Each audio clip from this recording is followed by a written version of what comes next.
Consortium here. We're going to be talking about wine and the impact of the Verde Valley that the wine industry has had and on Arizona and our own community of Cottonwood. So Paula, welcome. Thank you for joining me. Thanks for having me today, Ron. So tell me about who you are and your role in the wine industry here in Cottonwood.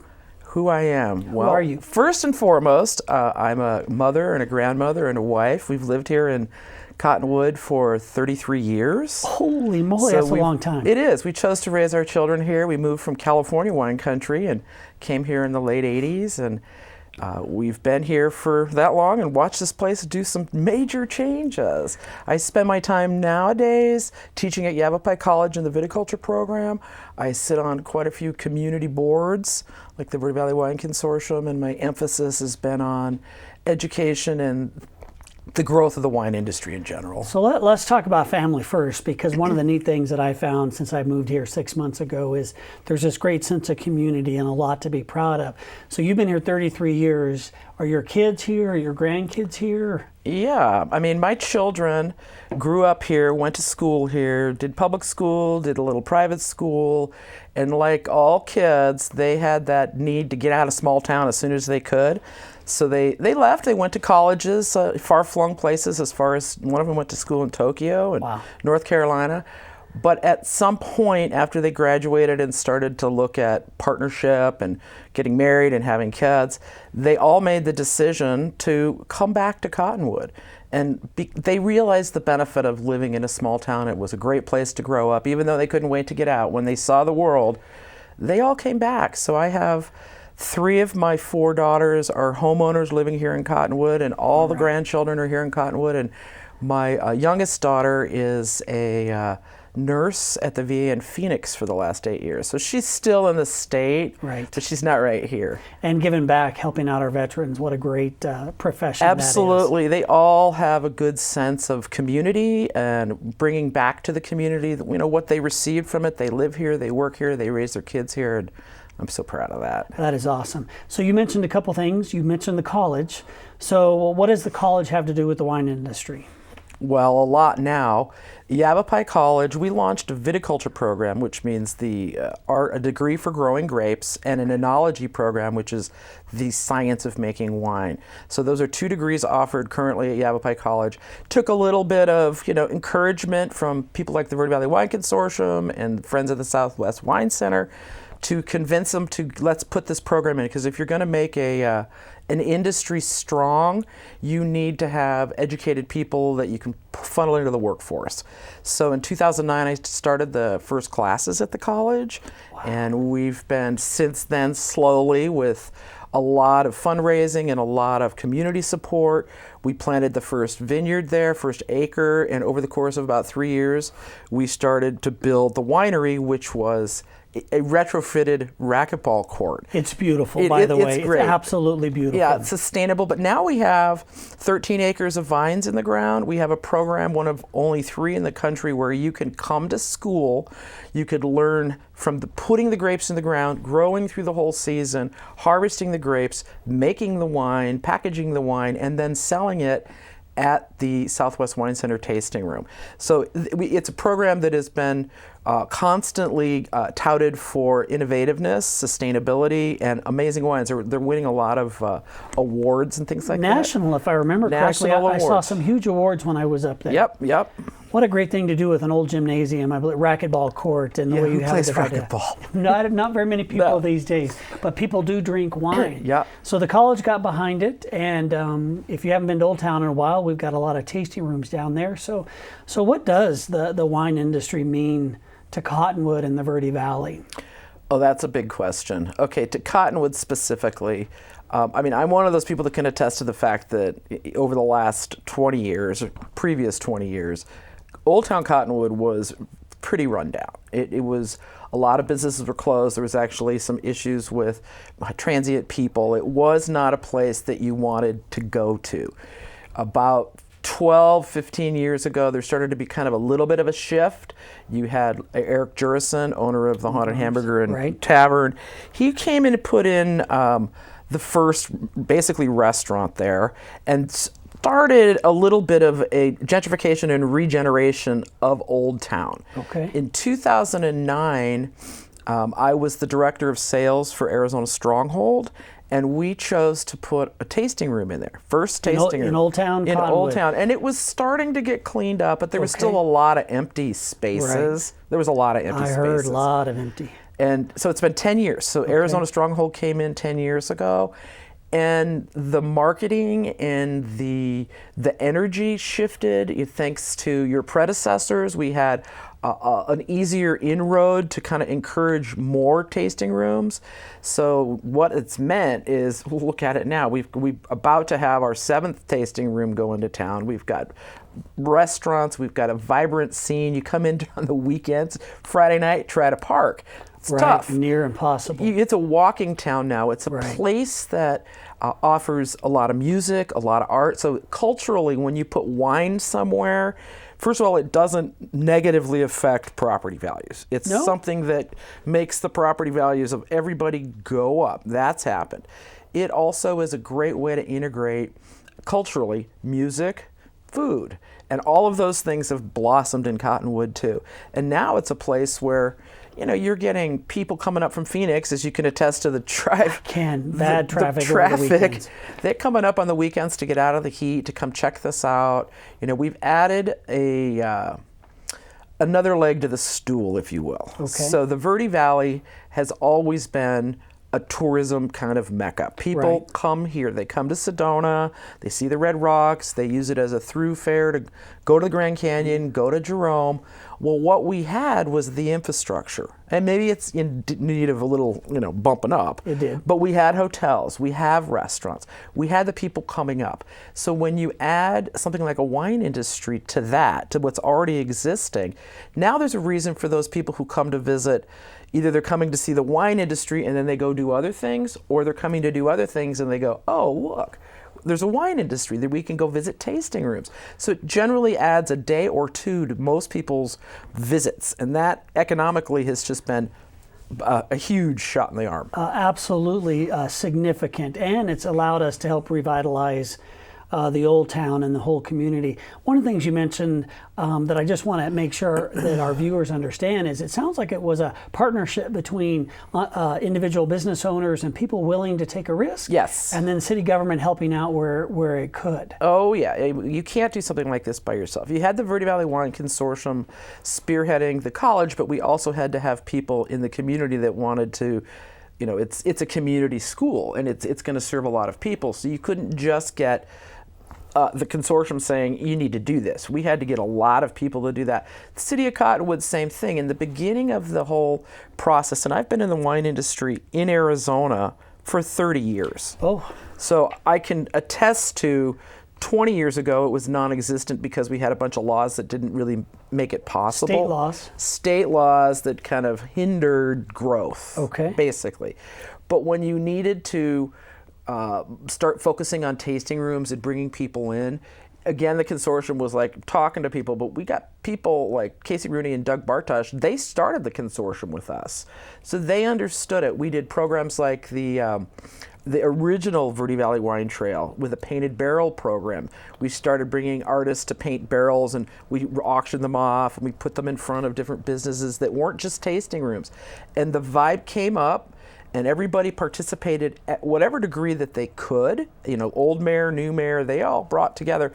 And then at about 4 years ago, kind of controversial, but I think one of the smartest things that ever happened was the city of Cottonwood changed their tagline and their logo and really started to embrace the fact that Cottonwood is the heart of Arizona wine. And it more than just physically being in the middle of the state. If you look at a map, it's pretty close to the smack dab middle. It is. It really is. But they also started to embrace what was starting to look like this is a thing that is not going to go away. This is an industry that promotes agriculture. It's so many different levels of goodness, not just wine. In the beginning, we had to educate people. Right. We had to spend a lot of time going to churches, and I was asked to go to churches. I didn't call them up and say, I need to come and explain this whole wine thing to you, I would get calls. Really? And they would say, could you come and talk to the ladies' luncheon today and explain what all this is about? There was a little trepidation. Some people were worried that once you put in this whole wine industry, you were gonna, everybody was gonna be drunk. When we put in vineyards at the high school, that was a huge, like, what are you doing? Well, how do you matriculate kids into that business if you don't give them a start with the agricultural chunk of it? Right. We weren't saying kids need to start drinking at 18. No. We were saying kids need to learn how to farm. If they're going to stay here, if they want that job, let's offer them the skills that they need. So that brought us back to where you started with a sense of community, being here 30 plus years, creating job opportunities for our kids, if they do need to go away, to come back and work in our community and give back. And with these good paying jobs and this tourism economy, we're able to even give back more to the community. One of the things you mentioned was the wine trail, the Verde Valley Wine Trail. So we're getting ready to go to a break, but when we come back, I want to hear more about the Verde Valley Wine Trail. You got it. So when we get back, we'll talk some more with Paula from the Wine Consortium.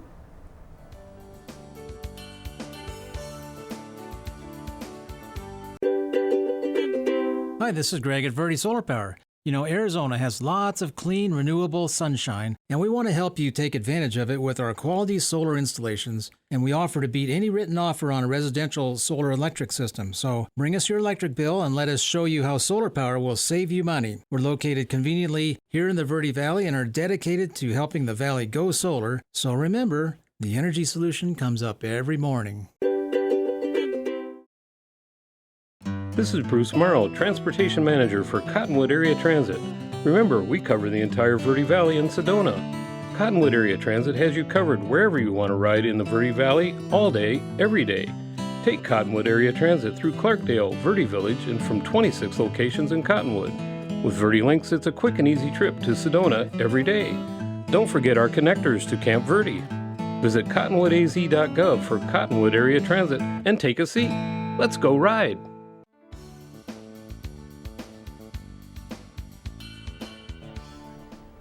Welcome back to this edition of Inside Cottonwood. I'm Ron Corbin, the City Manager, and I'm with Paula Woolsey from the Wine Consortium. Thank you again for joining us. My pleasure. So we left off, we were talking about the impact of the wine industry on our community, and we talked about how it gives great jobs and helps with our tourism and bring dollars into the community. But you had mentioned something called the Verde Valley Wine Trail. What is that? The Verde Valley Wine Trail is a program that is co-sponsored by the Cottonwood Chamber of Commerce and the Verde Valley Wine Consortium. And let me step back a little bit. Back in the very early days of the consortium, we created the Verde Valley Wine Trail, and it didn't work out. We went for a couple of years. Okay. But at that point, most of the reason that it didn't work out, we didn't have a lot of wineries at that point, and they were kind of making a emphasis on membership driven. So when we decided to relaunch the trail, the first thing we did was make it, you don't need to be a member of the consortium, which is a membership driven association, Okay. or the Chamber of Commerce, which is also a membership driven association. We said if you're a winery in the Verde Valley, and we use it from Clear Creek to Sedona, if you have a tasting room in there, which it's the outline of what we are going for in our AVA. It's a big area. We have 29 tasting rooms in Sedona and Verde Valley and Camp Verde and Jerome, the whole... Wow, 29? 29. So we created, Jeff Hendricks, who is one of the owners of Chateau Tumbleweed, created a map that just was, this is where they all are. So we took that map and we turned it into the Verde Valley Wine Trail passport program. So the idea behind it is, it's a brochure. We have them everywhere. You can get them at any tasting room, you can get them at any chamber, you can get them at the BAC, you can get them in Sedona. Anybody who is a member of any of these organizations can bring them and take them to events. Okay. And what it is somebody grabs one of these passports, if it's got the map of where to go, and on the back side, you can get your passport stamped. And the idea is for whoever has this passport to come through and stamp 3 areas. So that's set up by regions. So there's Okay. a Jerome region, a Cottonwood region, a Camp Verde region, a Sedona region, a Page Springs region. So if you go to all the wineries in one region, that's getting it stamped. And if you get 3 regions done, you can mail it back into us and be part of quarterly drawings to win stuff. The idea is to get people the map in their hand. It's not really so much about getting a prize. Right. It's about here's a thing to take you come back a few times and do. We're not Right. expecting anybody to go to 29 wineries in a weekend. We want you to come back a few times. There's no rush on it. So then we've linked that to the Verde Valley Wine Trail website, which now you can go from there and you could print the map out if you're just coming into the area or you're just surfing on the internet to see what's here. Right. That comes up now. And that also takes you to Cottonwood Chamber and the Verde Valley Wine Consortium. We have already done, since we launched this program, it's been about, it'll be a year in September. Okay. We've gone through almost 30,000 brochures. Wow. So those are gone. And the idea is we're not asking the wineries to do anything at this point, but stamp it and treat the people nice. Ultimately, Which they're good at anyway. Well, they are good at it, but it's like herding cats to get every tasting room in 29 tasting rooms on the same page with what is this thing people are waving at them. Right. So at this point, it's still in its infancy. We are in the process right now of creating Verde Valley Wine Trail Incorporated, which will be its own 501c3, so it won't be a membership-driven thing. It'll be a sponsorship-driven. Donations will be tax-deductible. We're looking for ways city grant, to fund that new, so Right. we can pay for brochures, Sure. that kind of thing. So Anything it's to help amazing. get our locals from Phoenix and Tucson up here visiting our region, and I'll give a plug out to the Verde Valley Wine Trail and the Chamber of Commerce. I heard last week that they actually got the first step done for their nonprofit status. Yeah, we've published, the articles have been published. That is awesome. So we're close. Awesome. Speaking of close, you guys have and talking about regionalism, because you mentioned Sedona and Jerome and Cottonwood and all of those places. There's something else that I'm kind of excited about that's going to make us unique. And you mentioned it earlier, AVA. What is that? That's huge. So if you've ever heard of Napa Valley, once or twice. Sonoma, or Dry Creek, or Mendocino Ridge, these are all considered AVA. And AVA is an American viticultural area. It's a federally recognized wine region. So it is a process whereby you need to determine why your region is special, what makes it contiguous, plot out where all the wineries potentially or vineyards are, and define regions like mountain to mountain, rivers, geographical locations, the types of soil, the types of temperature, and the elevations. So it's a big process that gets submitted to the TTB, which is the Tobacco Trade Bureau, which is who taxes everybody on their booze, Right. pretty much, and cigarettes. It used to be called the ATF. And the process usually takes a couple of years. And you have to submit this grand application, and then they send it back. You saying you screwed up here, you didn't dot that I, you didn't cross that T, Right. need more information. We had to prove, we submitted, the Verde Valley Wine Consortium spearheaded the submitting of the application for the Okay. Verde Valley AVA. So currently, if you make wine in the Verde Valley, the closest you can get to putting Verde Valley on your label is Yavapai County. Oh, So counties are grandfathered in, you're allowed to put that on there. But you can't say Page Springs, Verde Valley. oh, You can only say Yavapai County. So once it is approved, and we're in our third year now, and we are number 5 on the list. We've had movement this year. Right. Once the TTB says AVA, you've got it. That now opens us up because it's federally recognized to, if you've ever been into wine country anywhere, you're on your way and you're on Highway 101 and you hit Sonoma, it says entering Sonoma wine country. Right. On the highway. yes. We'll get those. It'll say entering the Verde Valley wine country. That'll be exciting. And it'll be right around 260 somewhere. We'll get all kinds of that kind of press. We can now put on the bottles, Arizona Stronghold, Verde Valley AVA. And once you get the AVA, that just kind of bumps you up. So Arizona has two AVAs currently. Sonoida, which we got in 1984. Oh, long time ago. And Wilcox, which came about in 2016. Just recently, within the last few weeks, our state government finally recognized AVA as a thing. Okay. Which is awesome. So now we've got a little bit of, wow, well, that's going to add a little caveat, a little more juice to it, because we'll be able to say these wines are specific from the Verde Valley. And it goes from, basically it's from rim to rim, from Clear Creek down in Camp Verde, Okay. along all the way around Mingus up to Bill Gray Road and then over to the Mogollon Rim. So it and up as high as Jerome. So it covers that area. It's a lot of area. But we thought about it in a way that anybody who came along after we wanted to put in or wanted to create a sub-AVA, say if Jerome says, well, we want to make it an AVA too now. Once we get the big one, then it's easier to get the smaller ones. So there could be more in the future, and right now, if we can just get this one, we will get it. We will get it. Just a matter of time. Yep. So what makes the Verde Valley wine special? What makes it an AVA? Is there anything There's a lot. unique? Well, okay, I'm going to put my teacher hat on. I'll do it quick. Okay, so if you think about wine regions around the world, think of California or Italy. What do they have in common?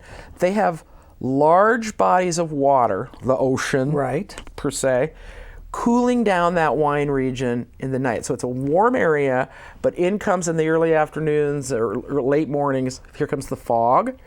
Or here comes the cooling influence, the maritime influence from those large bodies of water. So grapes, we don't have that here, do we? No. Grapes, to make good wine, you need to have a lot of sunny days. Got that. You need to have temperature swings that go from hot to cool. So we effectively do that by growing all the grapes at high elevation. So when you think about just living here, okay, today 104. Tomorrow morning 76. Okay, so that's 30 degrees right there of swing. All right, and it gets bigger. It's called the diurnal shift from the cold in the morning to the hot in the afternoon. So Arizona has the second biggest diurnal shift in the world after Argentina. And if you look at comparing us to anybody, you don't want to compare us to Napa. You want to compare us to Argentina. So, and then you couple that with, we have plenty of rain, and grapes are one of the lowest water usage crops. I mean, theoretically, grapes most of the time could be dry farmed, meaning you just wait for God to give you water out of the sky. Once they have taken root, and you get past that baby vine stage, they can be. And there are vineyards around here that do that. I can tell you a couple right now that don't use any water. Wow. So we've got an economic driver in our wine industry, and then we've got a sustainable crop that doesn't use a lot of water. Way less. It's one of the lowest amounts of water usage of any crop. And it's a specialty crop, so it brings in more money per acre. So there's a lot of reasons why you need to grow it. And then the thing that we also have that adds to that why Arizona is, think about the geology of Arizona. And when you're like the ride into the Verde Valley and you see out in front of you what we all call caliche, that stripe of white, that's limestone. These things are the chemicals that grapes, the minerals, the things that they want to suck up through the roots and bring in through their translocation, because that's going to make, any state can grow grapes, but not every state can make good wine. So we have all of the stuff that makes it possible to grow good wine. Well, before we go, we have a few more minutes, but we got to go to a break as usual. Someone's got to pay for this. When we come back, I want to talk about the relationship, because it's Inside Cottonwood, usually city government, and this is a lot more exciting than what I usually talk about. But I want to talk about what the city government can do, what the city of Cottonwood can do to help the wine industry, maybe why we should help the wine industry, why would we care. So when we get back, we're going to talk to Paula about the city of Cottonwood and our relationship with wine and our need to help when we get back.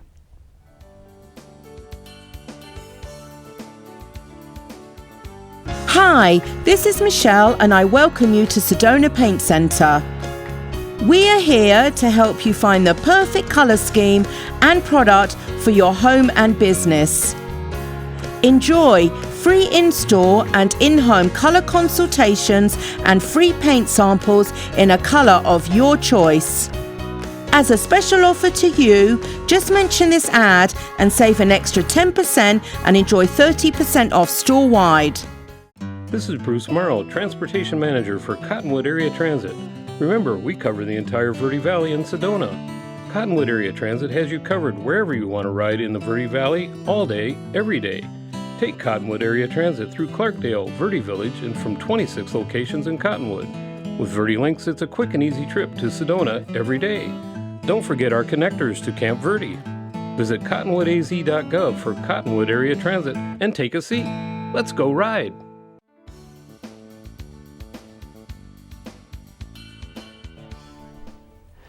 Welcome back to Inside Cottonwood. I'm Ron Corbin, the city manager, and I have Paula Woolsey from the Wine Consortium. Well, when we left, we talked about why Arizona was a great place, why the Verde Valley was a great place to grow wines. Now I want to move into how Cottonwood can help with the wine industry, and then we'll wrap up this morning's edition with some events coming up, because I think you guys have some neat stuff in the near future. So I'm looking at a study here that says for the state of Arizona, the tourism portion of the wine industry, $56 million into the Arizona economy, 640 jobs, and over almost $3.5 million worth of tax is to the state and local government. There's an impact. There's an economic impact. So the reason why. So what can the city of Cottonwood do to help with the wine industry? Well, the city of Cottonwood has been very gracious and helpful to date. So know that. Very good. But what I think we could do, I mean, people ask me how come Arizona wines are expensive. Oh. And comparatively speaking, they are a little higher. When you could go buy a nice bottle of Spanish wine at Safeway for $8, but you got to get 25 or 18. Why is that? Well, everything that we need to grow grapes and make wine in Arizona, it has to be shipped in. All right, so you have to add this other layer of transpo. You got to pay for the trucks. You got to ship this stuff in. So how can you make the economic outlay for wineries per se, which is going to lower the cost of the wine less, is by encouraging businesses that are ancillary to the wine industry here. So there's example of that. We don't have a nursery. So every grape has to be shipped in from California. So that's just one. You need barrels, wine barrels. Wine barrels are heavy. Oh. If you had somebody that was making barrels in Arizona, wonderful. Every pole, chemical, everything that you need, every piece of equipment has to be brought into the state. So that adds, a little bit to the price, the bottom line. So how do you encourage those businesses to come into town? Well, it sounds like a job for our economic development guy, and we got to get him on that. But it does sound doable. It doesn't sound like we can't do it. What you're seeing is, and we've been doing a lot of legislation towards the end, the consortium has, and we have been courting these businesses, and we've had over time, kind of depending on who was running the ship, more support or less support. And if you're going to bring in, you need somebody who's sympathetic to what we need, first of all, and you need the support of the community, and you need the support of the local legislator to push it up through. Because what is it you're going to do? I don't know what you're going to do. I don't want to say offer tax breaks, but you need to do things that are going to show these businesses that it's a growing business and that they could hang their hat on. Bring in their nursery here. Oh, look, there's 124 wineries now. That's grown by this much. So studies, we need you quoted from a study that was an redo of a study in 2011, redone in 2017. Well, this is almost 3 years later. I guarantee you those numbers have more than doubled since we had originally done it. And one of the important things that maybe our viewers, local people, need to realize is that 85% of all those tourism dollars come to the Verde Valley. Right here? Right here. They're already coming here. The rest of the state has to kind of split it up amongst themselves, but this is where they're coming. Well, this is exciting. So, I think this is an easy sell, because California, if you're listening, come to Arizona. It's better for you. Just moving here will save you money. So if you're working in California and you're making barrels or have a nursery, move to Arizona, move to the Verde Valley, and we'll help you get started. There you go. Give us a call. But as we wrap up here, what do you have going on? We have a lot going on. What's going on? So I'm involved in several. I'm actually an event coordinator, licensed by the Arizona Department of Liquor. So I do some pretty good events for the state of Arizona, for the Arizona Wine Growers Association, which is the statewide event, and for local events. The next big one we have coming up is Sedona Wine Fest. This is our 11th annual Sedona Wine Fest. And what is that? It's a 2-day event. It's always held the 4th Saturday of September. So this year it's September 28 and 29.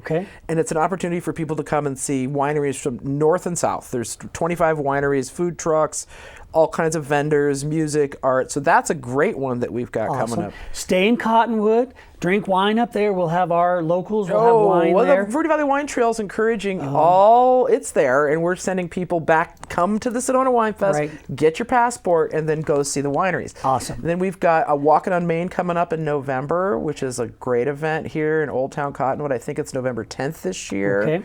We've got that coming up. I think that we've got Off the Vine coming up, but that's not till February. That's another big statewide event in Oro Valley, which you represent at some point in your career. So there are always events. Go look at the verdevalley.wine.org. Okay. That's a consortium website for any kind of listing or events. We have a calendar there that'll tell you these events. And pay attention to Facebook, because we're constantly focusing on winery member events. So we let you know when Page Springs or Dancing Apache or Heartwood Cellars is having an event. So friend us on Facebook, and keep your eyes and ears peeled, because we do a lot of events. Yes, you do. All right, well, I think this wraps up this month's edition of Inside Cottonwood. Again, Paula, thank you so much for speaking with us today, and I look forward to a long relationship with us. Thank you. We'll see you next time.